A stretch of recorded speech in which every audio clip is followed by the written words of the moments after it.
Hey, this is Darren Kaiser with the American Made First podcast, episode 8.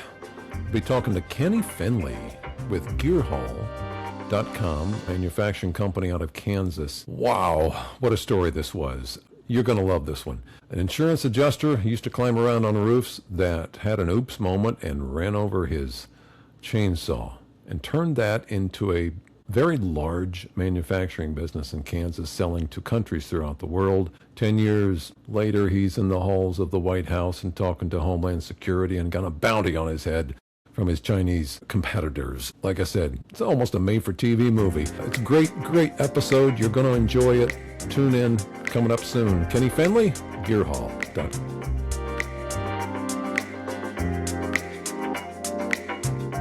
Welcome back to episode 8 of the American Made First podcast. I am Darren Kaiser, your host, and today we have Kenny Finley, founder of GearHaul out of Kansas. Kenny, thank you so much for taking some time to talk to us today. I loved the little bit of a snippet of story you gave me on the email, so I'm really anxious to hear the rest of it. But absolutely. Let's start with the bigger picture. I'm going to do this backwards today. Tell us about your company, present day, GearHaul, what you're involved with and such. So today we've actually kind of what you might say a bigger fish in a smaller pond. We have been able to, our products speak for themselves, and in doing so, and our trust and the way we do business has basically led to us selling in approximately 33 different countries, and we are currently working with the U.S. government and the Department of Defense in some stuff I really can't disclose a whole lot about, but pretty crazy stuff. So it's But if we're riding up, give me your elevator pitch in 15 seconds. Tell me, what do you do? What do you make? Okay, so to be honest, Lieutenant Governor from Kansas. We're out of Kansas. Where everything's made right here in Southeast Kansas. When he was giving us the Business of the Year award for the manufacturing / distributor division of Kansas for the Southeast region, out of like 4,435 companies, he was like, so asked the exact same question as you did. He's like, so basically you make cool stuff to carry cool stuff on cool stuff. And I was like, you nailed it. I love it. I love it. Yeah. So, but I mean, all kidding aside, essentially what we do is we provide a solution to man's oldest stinking problem. How to have the right tools at the right place at the right time when you need them. There's never been a way to be able to ever carry tools on mobile machinery and have what you need when you need it, where you need it. Right. We have without a trailer or something like that. Yes. We broke the internet the day we mounted our stuff to a Harley. It was pretty cool. Yeah. When we say we can mount to anything, we seriously mean we can mount to anything. Any tool that you're ever going to need in the outdoors, we can carry it literally on any piece of machinery, vehicle, or anything that you could ever think of driving or having with you. Okay. Now, it started with the chainsaw, right? So your first development, your first invention was to haul your chainsaw. But now you're hauling chainsaws, you're hauling, I saw the really tool, what did you call it? The tool haul, where you put the gas can up there and the weed whacker and everything. Got it for buckets. You've got it for even your cell phones. You can mount them. What they have that for cars, but for tractors and ATVs and things like that. Ingenious stuff. Coming from the farm, all this stuff excites me. But now we got a little bit of an idea about what you do. Tell us how you got there. Tell us about the origins of all of this. Yeah. I still kind of hate to admit this, but I'm the idiot who ran over my tractor and started the whole mess. Basically, I was putting the wife through school. She wanted to go back and become a teacher. She just really missed working with kids, and she was like, I just want to go back and I want to teach. I said, okay, sweet, we're going to be rich. No, not teaching. No, teachers are the most undervalued, underpaid people on the planet. Agreed. So when she was going through school, we were putting her through school. Southeast Kansas, where we're at, is actually the fence post capital of the world. If you saw a fence going up anywhere in the United States and it was using a hedge post, it probably came either from me or from one of 50 of my friends. We literally would cut posts, and we started doing that. And then the next thing you know, she had saved and saved and saved while she didn't have a job. And as a thank you for putting her through school, she saved up this money and bought me this new chainsaw. And I mean, like, scrimped and saved. And it still gets me to this day. Like 2 weeks later, it was in the bucket of my tractor, and I felt a bloop, bloop, bloop, bloop. And I was like, please God, oh, please God, no, no, no, no, please God, no, no, no, let that be what I think it was, you know? And it was. And I looked back and I was like, oh my God, I don't know how I'm gonna go home and explain this one. Oh boy, you know. Hmm. And we got home and I was like, well, yeah, that went about as well as expected. I hear Antarctica is pretty nice this time of year. Yeah. You know, yeah, I'm getting So that you hit a kind of bump, it high. fell out of the bucket, and you ran over it with the Ran right tractor. over it. Yeah. I was like, there's got to be a different way. There's got to be another way. And I'm surely not the only knucklehead out there who's ever done this. And so I was a claims adjuster at the time. And this was kind of before internet sales were going on or anything like that. While I was driving around all these, you know, state by state by state, I never found anything a good way to carry any kind of tool or chainsaw on a tractor. I Yeah. was like, so I just started tinkering around and I built one because I did not want to go through that experience again. I don't blame you. No. And the next thing you know, the neighbors wanted one, and then the neighbors wanted one, and then um, the rest is history. We've sold in 33 different countries, and it's been amazing. You know, after the Saw Hall, you know, we did this remarkable thing that is such a lost art. It's crazy, and that's what defines us as an American-made company versus other people is we're accessible and we actually listen. It's the craziest thing you ever heard in your life. We actually listen to customers. They're like, that's awesome, but I wish I could dot dot dot dot dot. And Okay. then we would take that and we would hear it after we heard it so many times. We're like, okay, okay, okay, hold my beer. Let me think of something. Like it was basically like you know it's just lots of sleepless nights, and it was you know if we would hear something enough, then I sit Sure. there and I go, okay, I think there's a real product market fit, your need for this, and that's how we kind of came about.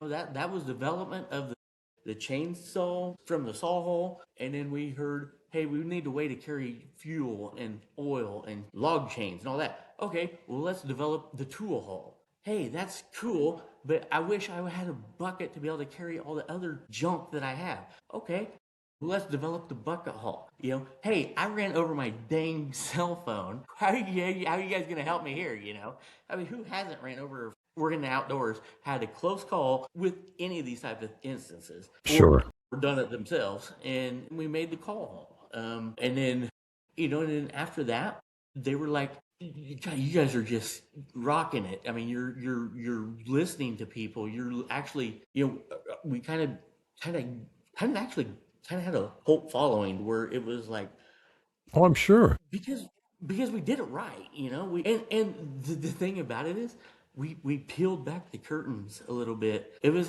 just like the Wizard of Oz, peeling back the curtains. It's I have the permission to say that since we're out of Kansas, so I can make There you go. Wizard of Oz comments. You really are still in Kansas. Yeah.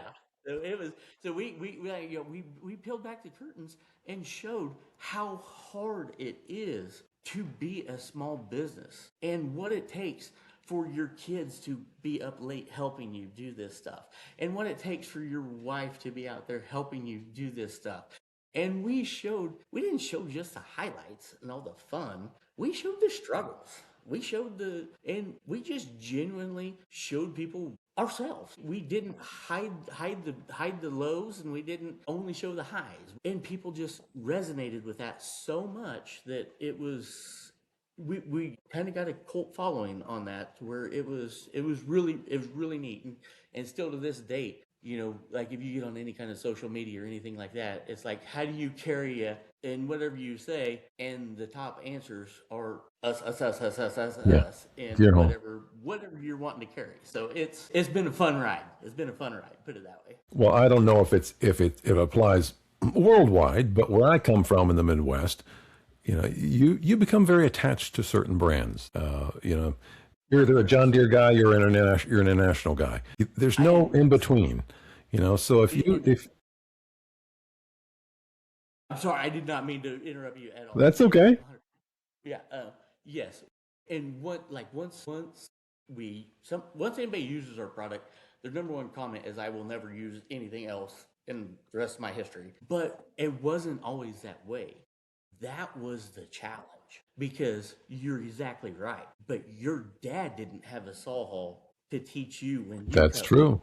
Your That's true. uncle didn't have this to do that. So we had to educate a whole entire demographic that there was a better way out there. And once we got that demographic, our army, our following built up, we no longer had to be on the internet 24 hours a day, 7 days a week, protecting our brand and protecting because there was a lot of negative, bad comments coming out at the very beginning. Once we became kind of the norm, everybody was like, "Well, no. You use Saw, you use GearHaul stuff. This is how you do it." Right. But that I'm so glad you brought that up, because that was B&W trailer hitches. If you're familiar with those, they're who makes our metal components. They are Okay. kind of the world leader in trailer hitches. They wanted to purchase us at the very beginning, and they go, "We absolutely love the idea, but we think it's going to be so hard to change people's perception and minds, because like their trailer hitches are $400. The Reese one is like $22. Hmm. But once you use a B&W trailer hitch, they understood what it took to change a demographics mindset, and they didn't want to go through that again. They were like, "We have been down that road before, and educating the whole entire demographic is so hard." Yeah. And So were they looking to and change the name? If they bought you out, were they looking to change the name, or why wouldn't they just no, stay no, with no, your name? just like to take us on, like Oh, I just see. Okay. under their wings. So instead of actually buying us and taking us under the wings, they're like, "We're going to still help mentor you, and we're going to help. We just don't want the responsibility of teaching millions of people globally and domestically that this is the right way to do this now." Because Okay. we've been through this thing before, and it is so hard. But once you do it, the sky's the limit. So that's how, you know that's the great thing about American products, is once, you know nobody ever sits here and goes, "I'm going to Google a da da da da da and XYZ, whatever, a cat ran over a keyboard, name of a Chinese knockoff whatever product," right? Yeah. They're going to Google the name of the brand leader. Right. And And you once you have that kind of following, you're an unstoppable train. okay? Now you alluded to I forget exactly what words you said, but I believe you've had some issues with knockoffs. People taking your idea, making knockoff products, using your website, using your images. Definitely, what do they call it? IP stands for intellectual Intellectual property property, theft and theft. patent infringement. Yes. So tell us about that. That, my gosh, that honestly has been one of the hardest times of my life. We were knocked off by China. Unfortunately, you have to expect it now, which is wrong in itself, that we should expect to be knocked off. But they actually knocked us off, and then they started using all of our intellectual property, our IP. A brand is only as strong as its ability to keep its own intellectual property safe and secure. Right, For that makes instance, sense. Yeah. Because if I go online and I see what looks like the same product, as yours on a different website Huh? and it's called the same thing, but it's 50% Yes, less, well, where am I going to purchase it from? I don't know that it's a cheap knockoff. exactly. So what happened to us is they knocked us off in 2020.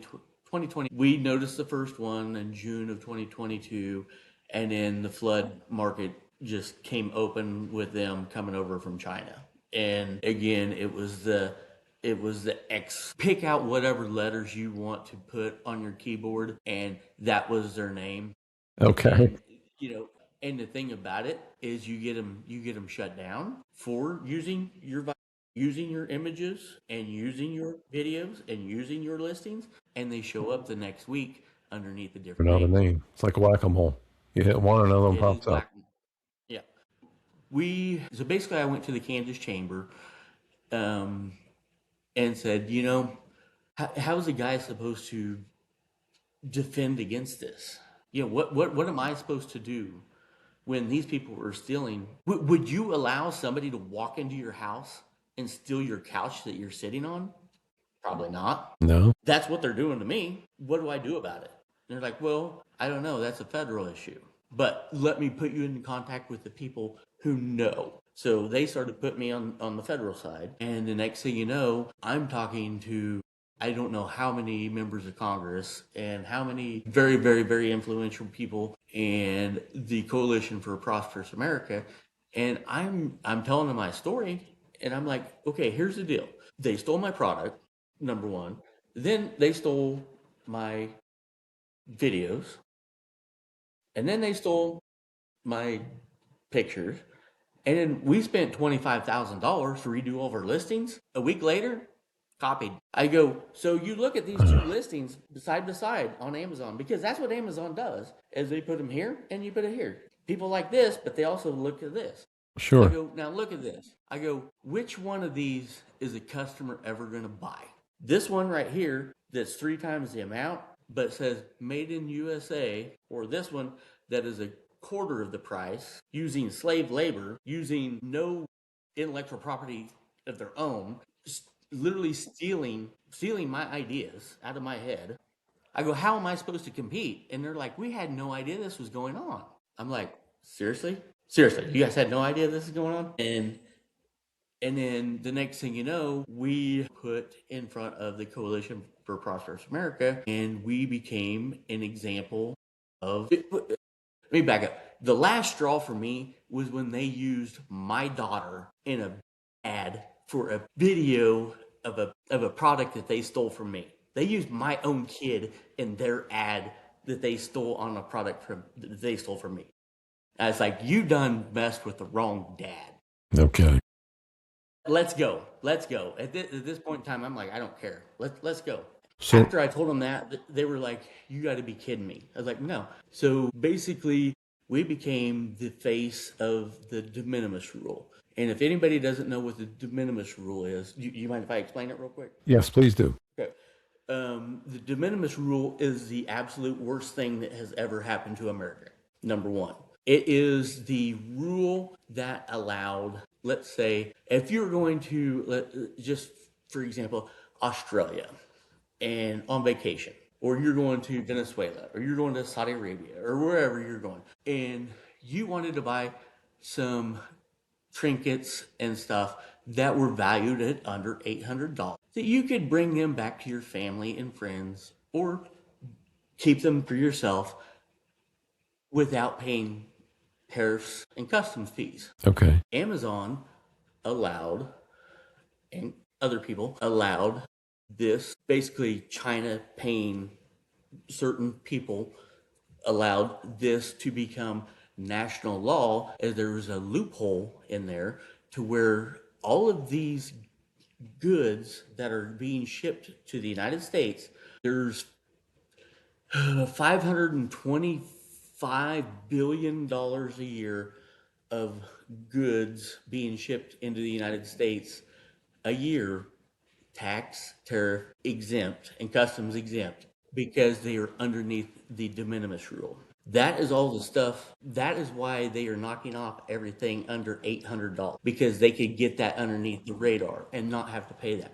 So when we were fighting it, basically they said, the only way that this is ever going to happen is if we get rid of the de minimis loophole. People have no I what's that again? Well, I was just the way you explained it to me. It sounds like it's for souvenirs and things that you would do if you're traveling.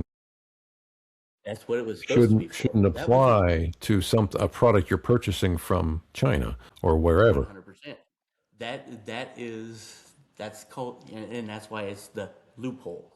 That is where I was the face of this fight, and I'm not gonna lie, ended up having the Department of Homeland Security two different meetings with them where they pulled me aside and said, I need to talk to you in person, and said, and sit across the table 3 foot away from me and said, "Hey, I need you to know that you need to be ready, willing, and able to protect yourself, your family, and your business by any means necessary at any given time." And I'm like, and he grabbed me by the arm and he goes, I don't think you understand what I'm saying. I need you to be able, ready, and willing to protect you, yourself, and your family at any given time. And he looked me straight in the eyes and he goes, do you understand what I'm telling you right now? So he's talking about physically. There was a hit on my head, two different hits on my head from China, Wow. because I stood up and I was the face of this. But if you were China and you were not paying tariffs and taxes, China is not a capitalistic country.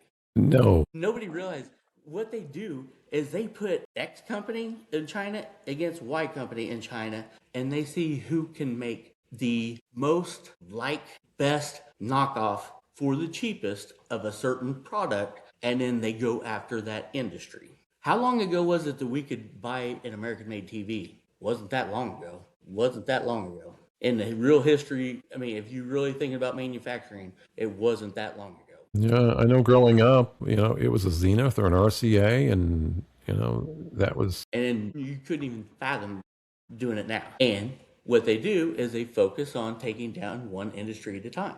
Well, they focused on the outdoor power equipment industry, which I was in, and we were the hottest thing on Amazon, the hottest item, and they came after us first, and they expected us to roll over and play dead and just succumb to them. And I gave them the big old American salute and said, haha, you messed with the wrong buddy. Yeah. And we won. We finally got the current administration in there, and all this stuff that was going on with the coalition of prosperous America, that was being sent to every member of Congress, that was being sent to the president, the whole 9 yards. The White House has reached out to a dumb old woodcutter for the future of our national policy on de minimis. What should we do, Kenny? What should we do? The Coalition Prosperous America, they're the largest lobbying organization in the United States. This is bigger than Big Pharma lobbyists. This is bigger than all of them. They're sitting there going, what do we do, Kenny? I had to give them my honest advice. They played in our sandbox for free for way too long. Time for them to penny up. Yep. Now, do you think they've just shifted focus to another area? You're too much trouble, or has the administration put things in place to make it more difficult to do that at all? Both. And does Amazon have it, or sellers like Amazon, do they have any responsibility in vetting some of these? Responsibility in this issue. If we're being completely honest, the members of Congress since Carter's administration all the way up until the last 3 years have been implicative into this. Both sides. We're not talking one side. This is both sides, and I would highly, highly, highly recommend, if anybody wants to actually learn about this stuff,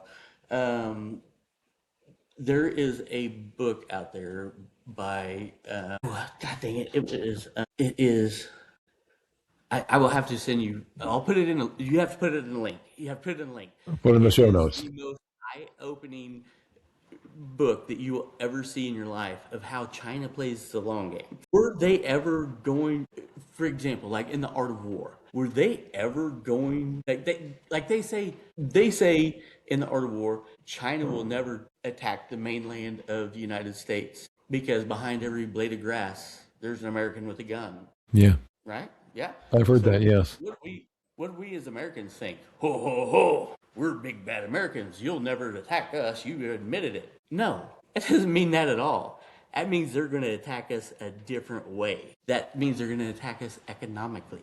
That means they're going to attack us by the power grid. That means they're going to this book it's written by a brigadier general who was the liaison to China for many, many, many years. Outstanding book. I have it in my office. I just don't want to get off screen to show No you, but problem. No, we'll put it in the show notes so anyone that's interested can access that. yeah. It's a bit crazy. It's like, how did I go from running over a chainsaw to getting threatened by China? Like Chinese hitman. where did I end up in this story? Like how did this happen? But it's just like one of them deals. Like sometimes you have to stand up for what's right. Yes. And I didn't trust anybody else to do it. So hell or high water, let's go. Let's Yeah. let's make this right.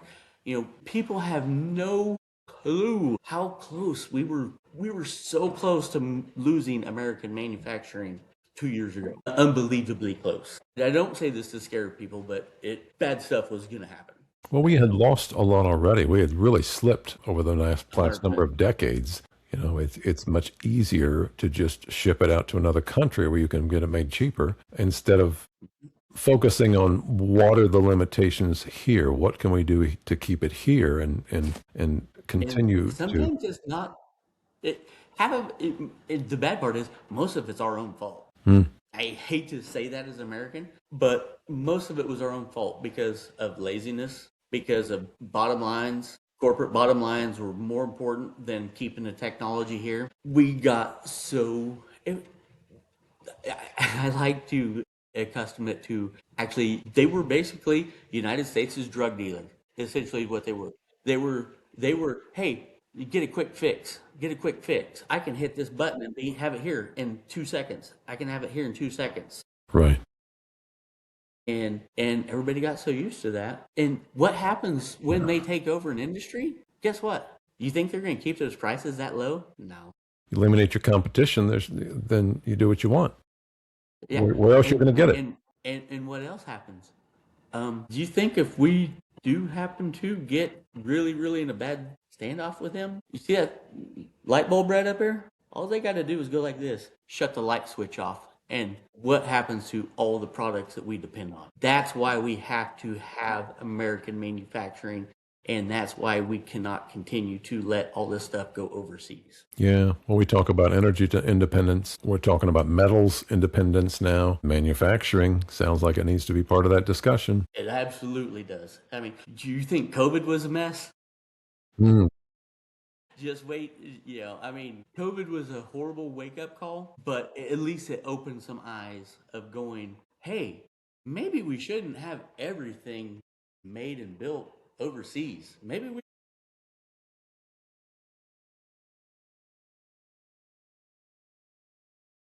about the world of manufacturing. I was an insurance adjuster. Yeah. I climbed on roofs.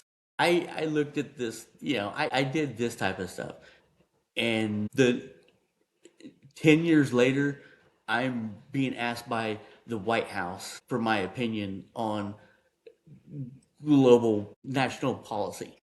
Yeah. It's Concerning been the manufacturing craziest ride you've ever been yeah.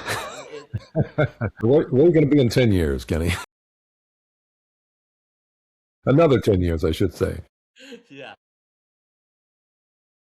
Well, now, one of the other, from a business standpoint, a business manager's standpoint, running a business, how much, I've heard some stories recently, particularly out in California, concerning the Pacific Coastal Highway. So much of it got burned out, and they're trying to rebuild, and I'm hearing that the codes that are required for rebuilding these buildings, these structures, even residences, are so incredibly over the top as far as what they're requiring, even for the before you would put a stick up, the foundations and such. They're just beyond reason, and Yes.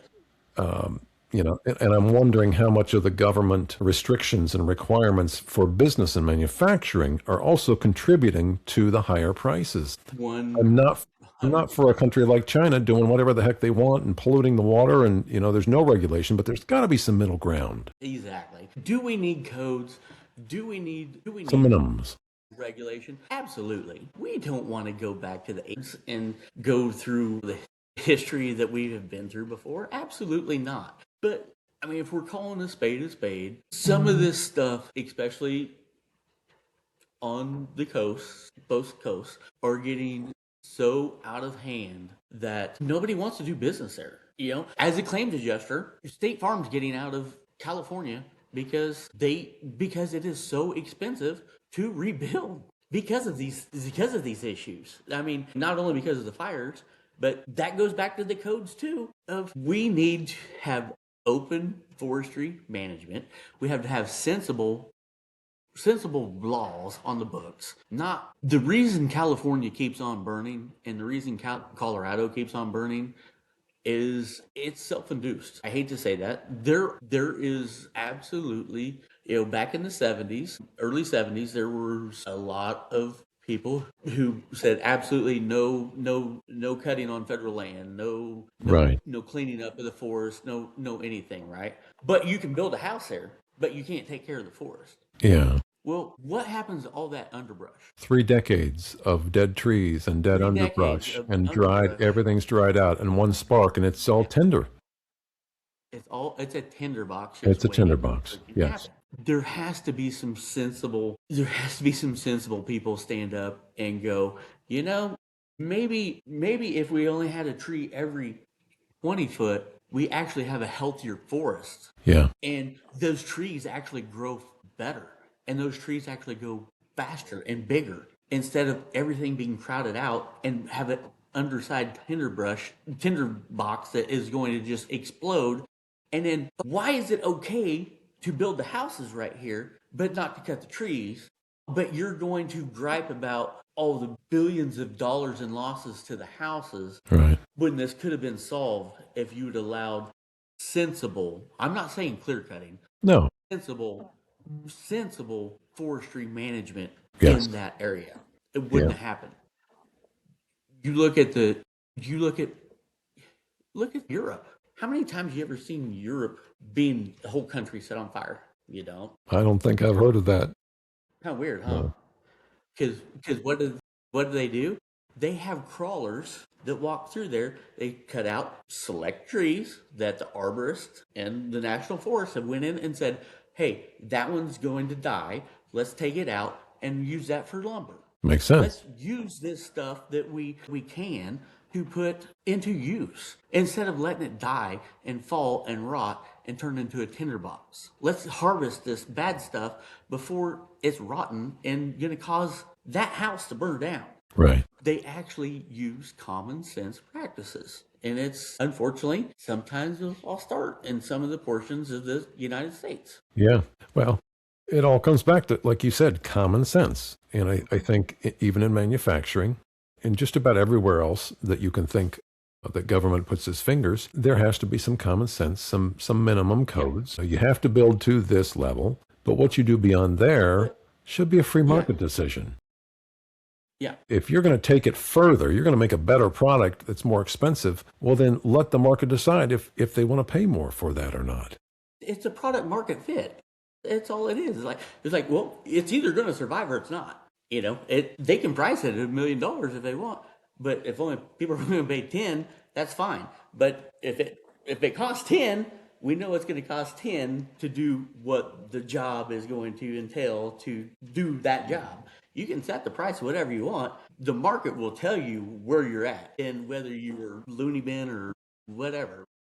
But if the codes are so restrictive and so over the top that you as the owner of a manufacturing company can't afford to make a product here in the States, that you're kind of forced to going other places. And that, to be completely honest, that is why the Midwest is exploding in the manufacturing sector. Nobody has any idea that, like Kansas, we're like in the top 5 growth on manufacturing. Really. Yeah. Everybody thinks that we're just like we're farming. You, I mean, you, if you look at these the borders right flyover here, state. Yeah. yeah, we're just a flyover state, right? Right. No, we're building the airplanes that you're flying over in. Huh. You Yeah. look at Wichita, you look at Kansas City, you look at my hometown of Chanute, Kansas. We're building the airplanes that you're flying over us in, literally. Now, why is that? Lower cost of living, less regulation? Why are businesses moving to the Midwest? Red tape, number one. Number two, the lieutenant governor and Lieutenant Governor David Tolan has been doing a remarkable job of bringing in and letting everybody know that we're open for business. You know, we're ready to rock and roll, along with Congressman Schmidt and Congressman Moran and everybody. Like we don't care what people think about us. That's the funny part, is we get shit done. Yeah. We get shit done. We have great business climate. The business climate is so set up for businesses to come to Kansas. It's not even funny. We have the quality of workforce that, like, I travel the United States constantly, and I see the workforce throughout the country. You're not going to outwork anybody in the Midwest. And you know that. I mean, you know, we were, our blood and roots are from the farm. Yes. You don't quit working until you get the job done. So you're done. That's right. That's the way we're written. You start early and you work late. You start early and you work late. And you know what? You get it done, and you get it done right. You don't cut corners just to get home early and da da da. That's the funny part, is that the untapped sector of the Midwest manufacturing right now is mind-boggling. Like we have the first nuclear plant that is a mile underneath the ground, 30 miles from here. Yeah, I mean, we're doing so much innovative stuff around here. It's not even funny. It's crazy stuff. Yeah. So all this started with an oops, I ran over my chainsaw. Yeah. And sometimes I wish I could go back and go, man, my life would be a lot simpler. But what a ride. But you know, I wouldn't change it for the world. I mean, if you know, if I can help somebody else out by mentoring them and just showing them how it's done, opening their eyes to, you know, and that's why I wanted to do this with you, Darren. It's like just to open the eyes to the general public of what's really going on out there, because so many people have no idea, and it's, to be honest, it's easier to bury your head in the sand. It is. But burying our head in the sand, it's going to come back and bite us. Yes, it will eventually, because there's a lot of people that would love to take our beach while our head's in the sand. Mm-hmm. And they've been working on it for quite a while. Yeah, for sure. Wow, I think we've covered it all. What a great story. I love this story. Oops, I ran over my chainsaw. And what can I do to fix I'm that? just an idiot who ran over my chainsaw. And the old adage, like you said, I can't be the only guy that's done something like this. You saw a need, your own need, you filled it, and then you started filling those around you. What a great American story. I love it. And I love the fact that you've kept it here in the States. You're manufacturing here in the United States, but you're selling all the way, you're selling around the world. And not only that, we've kept everything made in Kansas. That's fantastic. Congratulations. I applaud you. Thank you, Darren. Where can people find your products other than your website, which is sawhall.com, SAW, haul like you haul, sawhall.com? We actually we are revamping that, and it is released. When this releases, this should be released for the new one. It Okay. is www.gearhaul.com, Gear. GearHaul.com. We're on Amazon, we're on Lowe's, we're on Walmart, we're on TikTok, we're on the Meta, we're everywhere. You're everywhere. Do you work with local? Like if a mom and pop hardware store wants to carry your stuff, can they? Absolutely. We have approximately 350 dealers across the nation that the brick and mortar dealers that we keep serviced, and Okay. we would love to welcome you. So anyone that's interested in carrying your products or finding out about more of your products, they can all contact you through your website. Is that right? Yep. Or info or email us at info@sawhall.com. .com. Okay. I'm going to put all of these in the show notes. I'm going to put your old website address, the new website address, the info@sawhall.com email address. Because I don't know about here on the East Coast. The East Coast people are a little different than the Midwesterners. And I've been here long enough that I've been Easternized to some degree. But this type of stuff, the guys I grew up with, this will get them excited almost as much as a pretty girl. Things like that just turn them on. Yeah, like I say, if there's not a tool that you would really use in the outdoors that we can't carry or store on mobile machinery. Yeah. It doesn't matter if it's a snowmobile, it doesn't matter if it's a side-by-side, an ATV, a bulldozer, track hoe, a mini skid, a mini excavator, you name it. It's not just agricultural. It's anyone that's dealing with any equipment, whether it's an industry or that's what we're working.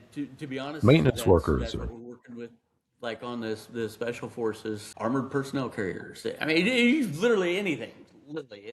Yeah. What is your gear? What are you trying to haul it on, and how do we make something to help you do that? It's pretty simple, really. The thing about it is, this is the funniest part about the whole deal. So we all use the same tools in the outdoors. Yeah. Right? Just nobody has been able to put it all together into a universal system. Yeah. That it doesn't matter what it is, that it can carry it all. It doesn't matter. Like we service 20 different industries. It doesn't matter what it is. Okay. Now, question. I remember seeing on your website, one of your products was mentioned several different times on fitting the side rail for the bed of a Toyota pickup truck. Mm-hmm. But I only saw Toyota on there. Do you have things that will fit other brands of trucks? Absolutely. If you have a rail system on your truck, or even just the side of the bed of the truck, we can mount to anything. Literally. Okay. Yeah. All right. Yeah. I think I've probably turned down 3 different things since we've started this 10 years ago that I said I just couldn't find a solution for. All right. I don't sleep much. You find a way to make it work. What keeps me up? Solving problems for customers. That's incredible. And that has to be very gratifying. Oh, it is. To be able to do that. You know, and probably the most gratifying calls we probably get 3 a week probably, is just like, thank you for keeping this made in America. I'm just so proud that you did that. Me too. Well, thank you. Yeah. It's where my heart is. You know, I have nothing against other countries. I think we need to have good world partners and such, but there is absolutely nothing wrong with thinking American made first. Let's take care of home. Let's take care of our friends, our neighbors, our fellow countrymen first. Keep us strong at home, and then we can help our partners throughout the world. Then we can help it. Yeah. Yeah. Yep. Well, this has been great. I really appreciate your time. All of you that are listening, GearHaul.com, sawhall.com is the old website. I imagine that will transfer right over to GearHaul. Yep, absolutely. When it happens. But I encourage you to go on there to the website and check it out, because they got some really cool stuff, and it could be dangerous to your wallet. Because you think, I could use this one too, and I could use that. We were at the Paul Bunyan show up in Ohio, and one of the best compliments we got there was like, a guy came up and he's like, "You just created 15 problems I didn't even know I had." Oh, that's great. That's great. Yeah. You see some of those things and you think, man, why didn't I think of that? I didn't even know I had a problem. Yeah, that's great. Yep. But Kenny, thank you so very much. I look forward to seeing where this goes, and I would love to, down the road maybe reconnect and see Absolutely. what Anytime. else has happened, what else has developed Yeah. since we talked. Any other death threats that have entered in your life. Yeah. Hopefully you're done with that. I imagine a Chinese hitman in Kansas would be a little conspicuous, but Yeah. maybe not. I tell you, there was a little window looking for quite a while. But anyway, thank you so much. Thank you all of you for tuning in and listening to this wonderful, what a great American story. Kenny Finley and GearHaul.com. But all of you, no matter what you're looking for, whether it's gear to hold your gear on your cool stuff or something else, please take a moment, do a little research and think American made first. Amen.